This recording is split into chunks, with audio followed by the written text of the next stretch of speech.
Ubisoft Project U intro cinematic leaks online. Project U, which was in development at Ubisoft Anarchy since has had its intro cinematic leaked. In November 2024, Insider Gaming exclusively reported that the game was put back into incubation following 5 years of development. The footage, which was uploaded to YouTube by known leaker Sean Weber, shows off the game's intro cinematic, which sets the tone for the game.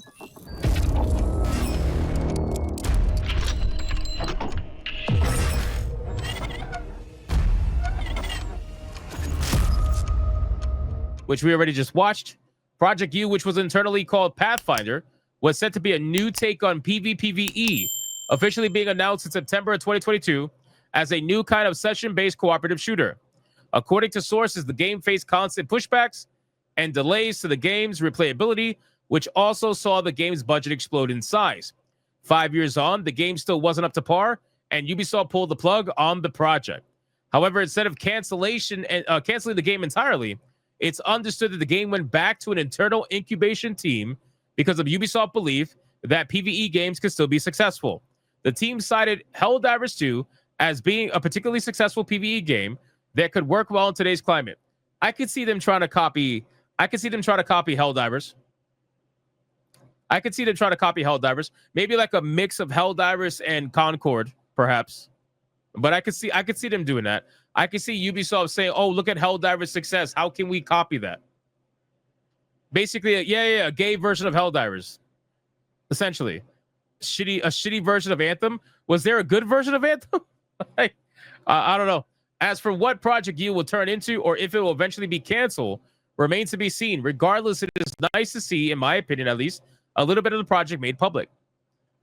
I don't think it's nice to see at all. I think Ubisoft's going to be highly upset.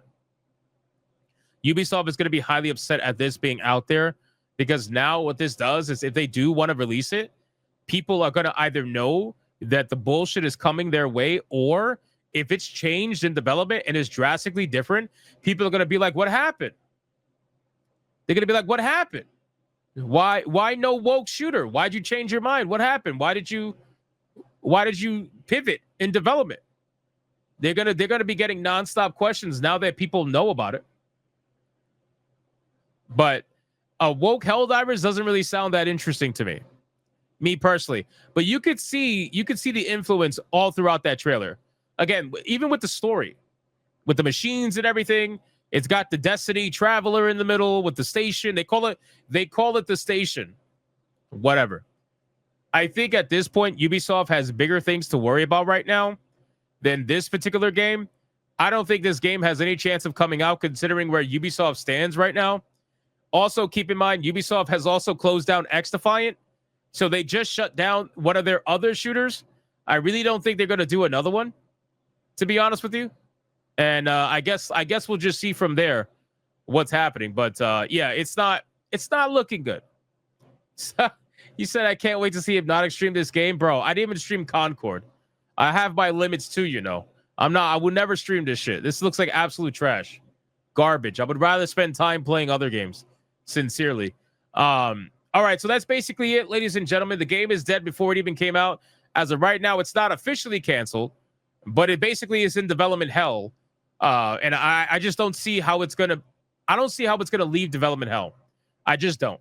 I feel like, considering what Ubisoft is going through. Oh, and on top of that, hold on. Before we cancel this, let's just touch on this really quick. I don't see how this is gonna happen, because Ubisoft has other issues they got to take care of. Ubisoft trial, justice lifts the veil on years of sexual and moral harassment. So Ubisoft is facing a lawsuit right now against 3 of their former senior executives, which has to do with sexism, racism, and homophobia, which is what they virtue signal for 24/7. Does anybody find this to be extremely ironic here? It's almost as if these companies do this stuff to shield themselves from what they really do on a daily basis. If you look, and some of the shit they're being accused of, and keep in mind, guys, it's accusations, okay? What's up, 8-Bit Eric? How you doing, brother? It's accusations. They're not convicted yet, so just keep that in mind.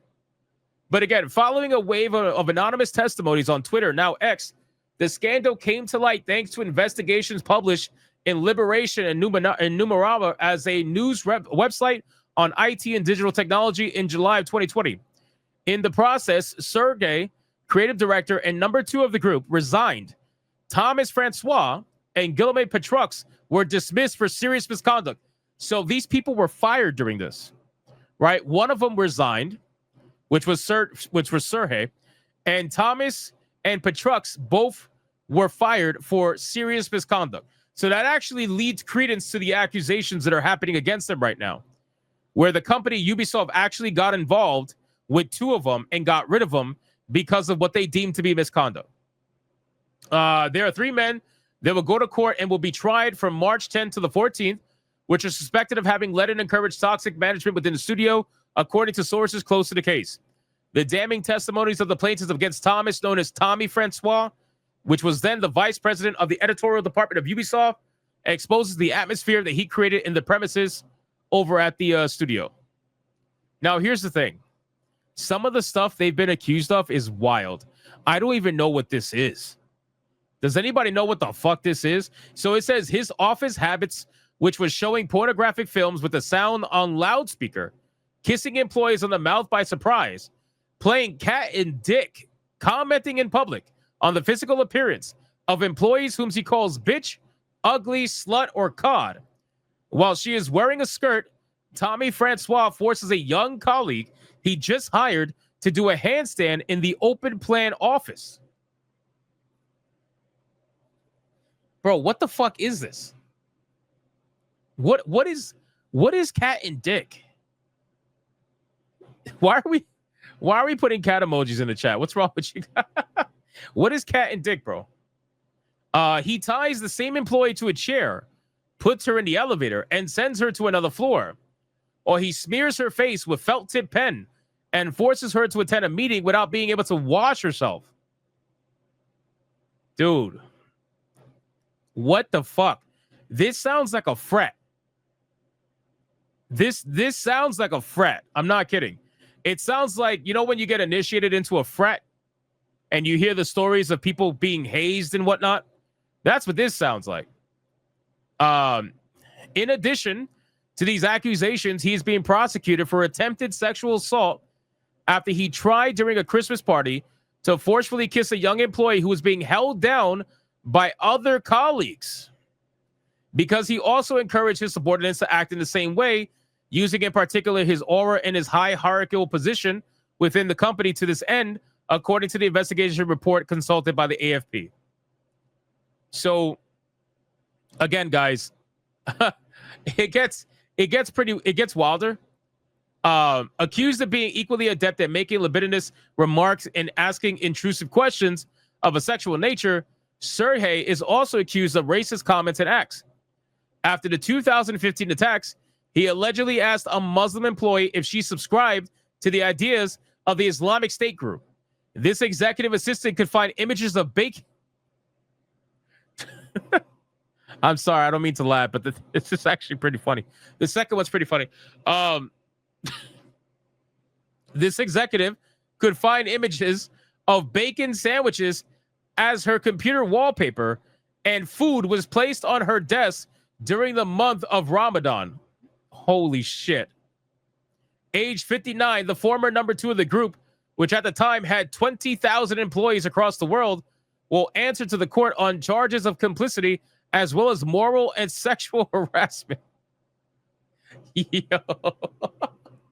Oh my God, dude. The third defendant in this trial, the former game director, is being dismissed for moral harassment.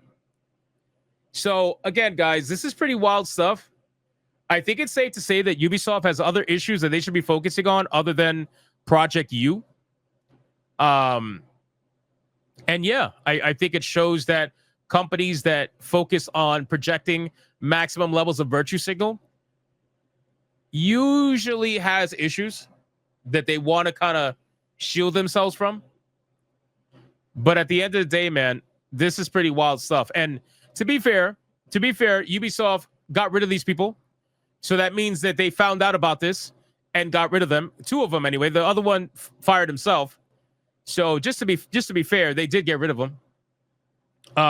So I don't think they were necessarily complacent, but they might have been complacent for the time being until they eventually found out about it.